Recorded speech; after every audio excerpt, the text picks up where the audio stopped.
Times Square, New York City. November 15th, 2025, 9:47 p.m. Nobody expected to see Bob Marley that night. But there he was, an 80-year-old legend with silver dreadlocks, walking through the most famous intersection in the world, like he owned it. Within 3 minutes, Times Square came to a complete stop, and what happened next became the most shared moment in Internet history. Sarah Chen was the first person to notice him. She was a 19-year-old college student from NYU, scrolling through TikTok while walking to catch the subway. She looked up from her phone and froze. Standing 15 feet away, wearing a simple green jacket and brown pants, was Bob Marley. Not a hologram, not a tribute act. The actual Bob Marley, alive and walking through Manhattan like it was the most natural thing in the world. Sarah's hands shook as she lifted her phone to record. "Oh my God," she whispered. That's Bob Marley." She hit record and posted to TikTok with shaking fingers. "Is this real? Bob Marley in Times Square? Urgh!" Within 30 seconds, her phone exploded with notifications. 10,000 views, 50,000, 200,000. The video was spreading faster than anything she'd ever posted. Marcus Johnson was in a taxi 3 blocks away when he saw Sarah's TikTok. He was a music producer from Atlanta, in New York for business meetings. He showed his phone to the taxi driver. "Stop the car," Marcus said. "Stop the car right now." The driver looked at him like he was crazy. "We're in the middle of traffic, man." Marcus threw $200 bills at him and jumped out. He started running toward Times Square, his heart pounding. Other people on the street saw the video spreading on social media. They started running too. Bob Marley stood in the center of it all, completely calm. He knew what was coming. He'd been famous for 60 years. He understood how these moments worked, but he wasn't there by accident. He'd chosen this moment, this place, for a reason that nobody would understand until later.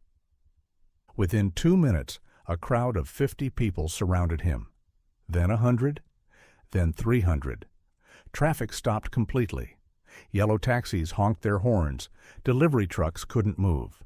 NYPD officers on the corner radioed for backup, unsure what to do. You can't arrest Bob Marley for walking down the street, but Times Square was gridlocked. A teenager pushed through the crowd, tears streaming down her face. Her name was Jennifer. She was 17, from the Bronx. "Mr. Marley," she sobbed, "my mom played your music her whole life. She died last year from cancer. She loved you so much." Bob reached out and held her hand. Not for a photo, not for social media, just held it. "Your mama's love lives in you now," Bob said softly, his Jamaican accent still thick after all these years. "Dat love never dies. It transforms." Jennifer collapsed into his arms, crying. The crowd went silent. Phones were recording everything, but nobody spoke. They just watched this 80-year-old legend hold a broken teenager and heal something that medicines couldn't fix. Then Carlos appeared. Carlos was homeless. He'd been living on the streets of New York for 3 years after losing his job and his family. He was standing at the edge of the crowd, dirty clothes, matted hair, holding a cardboard sign that said, "Anything helps." Most people ignored him. They always did. But Bob Marley saw him. Bob gently released Jennifer and walked toward Carlos. The crowd parted like water. Security tried to stop him. "Mr. Marley, please, stay in the center." Bob waved them off. He walked right up to Carlos and looked him in the eyes, not down at him, into him like he was seeing his soul. "What's your name, brother?" Bob asked. Carlos couldn't speak. His throat was tight. This was Bob Marley, the Bob Marley, talking to him, a homeless man, a nobody. "Carlos," he finally whispered. Bob smiled that famous smile, the one that had comforted millions of people for decades. Carlos, strong name, king's name. Bob reached into his jacket and pulled out his wallet. He took out every bill inside. Had to be at least $3,000. He pressed it into Carlos's hand, but that's not what made people cry. What broke the internet was what Bob said next. "Dis money will help you today, Carlos, but tomorrow you need something else." Bob took off his jacket, the green one he'd been wearing, and wrapped it around Carlos's shoulders. "You need to know that you matter, that your life has value, that somewhere in this city somebody loves you even if you don't know it yet." Carlos fell to his knees. Not because of the money, because somebody saw him. Somebody treated him like a human being. Bob knelt down with him, his 80-year-old knees creaking, and hugged him right there in the middle of Times Square. The crowd erupted, not in cheers, in sobs. 300 people watching this moment, and half of them were crying. Phones recorded everything. Within 5 minutes, the video had 10 million views. Within an hour, 50 million. By the next morning, it was the most watched video in the world, 500 million views across every platform. News channels played it on repeat. The headline everywhere: Bob Marley stops Times Square to hug homeless man. But Bob wasn't done. He stood up, helped Carlos to his feet, and then did something nobody expected. He started singing. No microphone, no speakers, just his voice, aged and raspy, but still powerful, echoing through Times Square. "One love, one heart, let's get together and feel all right." The crowd joined in. Then people watching from windows above started singing. Tourists, New Yorkers, street vendors, NYPD officers, everyone. Times Square, the most capitalist, commercialized place on earth, became a church 3,000 people singing One Love with Bob Marley in the middle of a November night. ABC News was there in 10 minutes, CNN in 12. They shoved microphones in Bob's face. "Mr. Marley, why are you here tonight? Is this a publicity stunt for a new album?" Bob looked at the reporter like she'd asked the stupidest question in history. "Publicity? Sister, I'm 80 years old. I don't need publicity. I need to remind people how to see each other." He pointed at Carlos, still wearing Bob's jacket. "Dat man right there. Everyone walked past him tonight. Hundreds of people, maybe thousands. They saw a homeless man. I saw a brother. When you stop seeing people, you stop being human." The reporter tried to ask another question, but Bob was done talking. He waved to the crowd, kissed Jennifer on the forehead, hugged Carlos one more time, and walked away.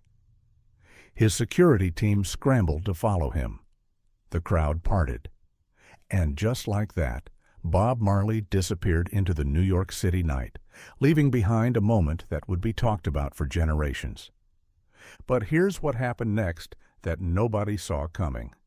The next morning, Carlos woke up in a hotel room. Bob's team had gotten him a room for a month, paid in full. There was a note on the nightstand in Bob's handwriting: "Use this time to find yourself again. I believe in you. Bob." But that wasn't all. Bob had also contacted a rehab center in Brooklyn and paid for Carlos's full treatment. 6 months of therapy, job training, and housing assistance. All covered.